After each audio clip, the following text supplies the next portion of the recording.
So one of the questions that we're often asked is, should I do a fixed rate or a variable rate? So I'll try my best to answer this question for you today.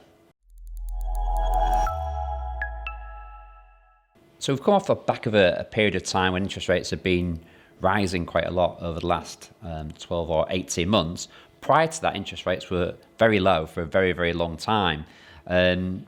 So when interest rates are really low, it's like, why wouldn't you do a fixed rate? Because there wouldn't be much benefit to doing a variable rate mortgage, because it couldn't really go very much lower than where interest rates were at that time.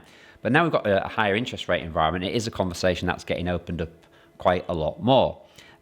So the most traditional length of fixed rates are 2 years and 5 years, although things like 3-year and 10-year fixed rates are available as well. But if we just focus on the 2-year or the 5-year, what we're seeing right now is more people doing a 2-year fixed rate than they've been doing for the last few years, because, for example, if you did a fixed rate that was expiring in 2023, you can have a hike up in your mortgage payments. And what some people are deciding to do is fix for 2 years and hope that at the end of that next fixed rate, we're back into a lower interest rate environment. The Bank of England have said in August 2023 that they're expecting interest rates to remain high for a couple of years. Of course, as we know, a lot of things can change. So we are seeing lots of people doing 2-year fixed rates, hoping that the environment is better in 2 years' time.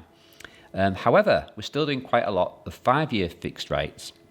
And interestingly enough, the 5-year fixed rates are now lower than the 2-year fixed rates in terms of rate and monthly payments.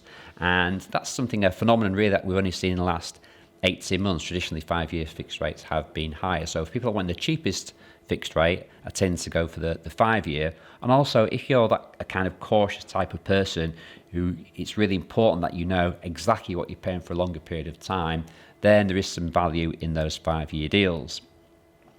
We're also starting to see a few people opt for tracker mortgages. So it looks like we're towards the peak of these base rate rises, maybe one more prior to the end of the year, depending on what happens with the inflation figures.